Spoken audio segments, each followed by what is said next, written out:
नवज्योति में आने के बाद मेरा कॉन्फिडेंस बढ़ा है। नवज्योति से जो कुछ भी मैंने सीखा, इस टाइम में मैं अभी यामाहा में जॉब कर रहा हूँ, वो मेरे लिए बहुत ज़्यादा ही लाभदायक रहा है। मैं लोगों से बात करने में झिझकता नहीं हूँ। मैंने नवज्योति से स्टिचिंग बेसिक का कोर्स किया। मुझे यहाँ पे काफ़ी अच्छा लगा, काफ़ी कुछ सीखने को मिला। यहाँ का एटमॉस्फेयर भी काफ़ी अच्छा है।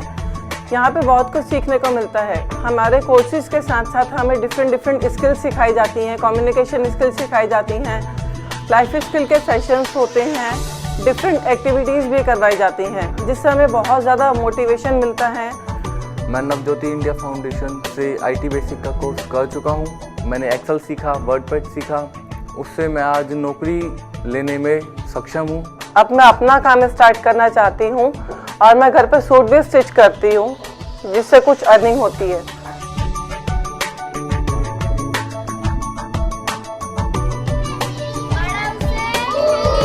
मेरा नाम जास्मिन है और मैं नवज्योति में 8 साल से पढ़ रही हूँ। पहले मैं बहुत घबराती थी, किसी के सामने कुछ भी नहीं बोल पाती थी, मेरे को बहुत डर लगता था। और मेरी फ्रेंड जो मेरे को बोलती थी, नवज्योति में पढ़ती थी, वो मेरे को बोलती थी कि चल जास्मिन, हम लोग डांस में भाग लेंगे, नाटक में भाग लेंगे। मैं नवज्योति में 8 साल से जुड़ी हूँ। मुझे नवज्योति बहुत पसंद है और मुझे नवज्योति में खेल के द्वारा हिम्मत भी मिलती थी। जैसे हमारे सर खेल के द्वारा पढ़ाई भी करवाते थे। और मैं नवज्योति बाल गुरुकुल में योगा सिखाती हूँ। फिर जब नवज्योति में अलग अलग एक्टिविटी होने लगी तो मैंने सोचा कि क्यों ना मैं अपनी टीचर की तरह बनूं। फिर मैंने बाल गुरुकुल में जुड़ी और फिर मैं बच्चों को पढ़ाने लगी। तो मैंने सोचा क्यों ना मैं अपनी बहन का भी इसमें नाम लिखवा दूं। मेरी बहन भी कुछ सीखेगी और मैंने उसका दाखिला करवाया और अब वो भी गुरुकुल में जुड़ी है। हम जैसे और भी बच्चों को भी पढ़ाती है, अलग अलग एक्टिविटी करवाती है। यकीन नहीं हो रहा है सर कि मैं आपके सामने बोल रही हूँ। मुझे ना पहले किसी के सामने मुझे बोलने में हिम्मत नहीं था sir. Thank you Navjyoti. I love Navjyoti. मेरा नाम भारत भूषण है। मैं राज्य के कन्या पाठशाला बैपुर में पढ़ा रहा हूँ। यहाँ पर जब मैं सन 2006 में आया था तो पानी की बहुत ज़्यादा दिक्कत थी।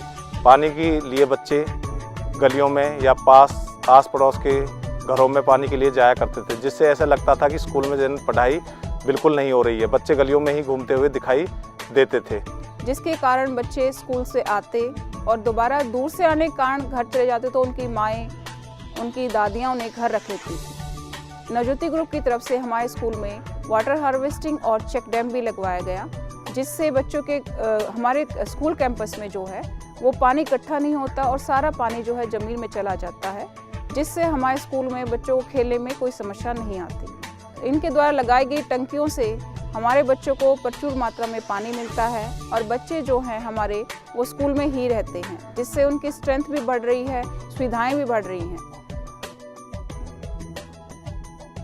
रेन वाटर हार्वेस्टिंग की व्यवस्था भी सभी कमरों के ऊपर की गई है, जिससे कि पानी का जो व्यर्थ में बह जाता था उसे ज़मीन के अंदर जा करके पानी के स्रोत में भी काफ़ी बढ़ोतरी हुई है और पानी का लेवल भी 8 से 10 फुट ऊपर आया है, जिससे गांव में खेती करने में आसानी रहती है। चारों तरफ ज़मीन में नमी बनी रहती है और उससे अच्छी जो है फसल होती है और चारों तरफ हरियाली रहती है।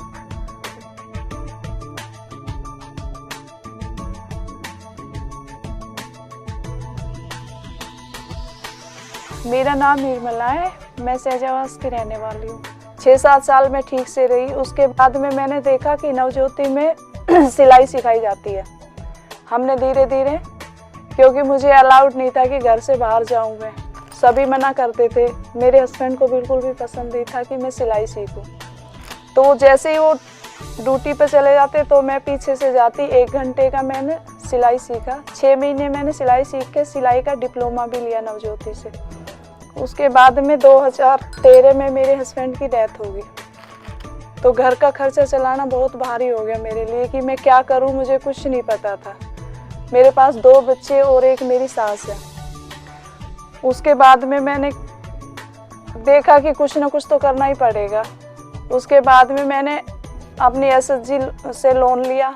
लोन लेके अपना छोटी सी एक शॉप बनाई अभी। तो अब धीरे धीरे मुझे पता चल गया कि मेरी कितनी इनकम हो रही है। पहले मैं 5-6 हज़ार रुपये कमाती थी, अब कम से कम 20-25 हज़ार रुपये में महीना कमा लेती हूँ और मेरे बच्चे अच्छे से पालन पोषण कर रही मैं उनका। अभी हमारी समूह की जो औरतें हैं वो फेडरेशन से जागृत नारी में जुड़ चुकी हैं। उन्होंने शराब के ठेके उठवा दिए हैं, गांव में सफाई अभियान चला दिया है और बहुत सी औरतों ने अपने खुद का भी काम करना शुरू कर दिया। किसी ने सिलाई सेंटर खोल लिए हैं, किसी ने परचून की दुकान कर ली है, क्योंकि अब खाली बैठती नहीं है। उन्होंने मसाले से भी जुड़ी हुई, अपना खुद का मसाला ला के शुद्ध मसाले के नाम से मसाला भी बेचती हैं। और औरतें बहुत आगे बढ़ गई हैं, क्योंकि गांव की औरतें अब गांव की नहीं रही हैं। और सबसे ज़्यादा तो मैं खुश हूँ, क्योंकि मेरे को किसी आदमी की ज़रूरत नहीं है, क्योंकि घर में कोई आदमी नहीं है। तो मुझे ये नहीं है कि मुझे किसी से सहारा लेना। हर किसी की हेल्प करती हूँ, लेकिन मैं किसी से 2 रुपये नहीं मांगती हूँ। और मेरे बच्चों को भी मैंने नवज्योति से जोड़ रखा है। मेरी गुड़िया है 6th क्लास में है और गुरुकुल स्कूल चला रही है। और आज मैं आत्मनिर्भर हूँ। I most fondly remember when I founded Navjyoti along with 13 other police officers and including the police commissioner of Delhi at that time. I never knew it will go post my retirement. I never knew that. I was so limited in vision, but it was very generous in intention. And it's got children alumni who are now coming back as teachers. They are skills developers, classroom teachers, and all other things you can ask for. It's an amazing universe by itself. Thousands of 12,000 or more beneficiaries every single day. It's a large social engineering corporation. In the end, it is the social empowerment which we're looking at. Social empowerment, women's leadership, early leadership, environmental issues, skills development, all contributing to become assets in society, not a liability at all.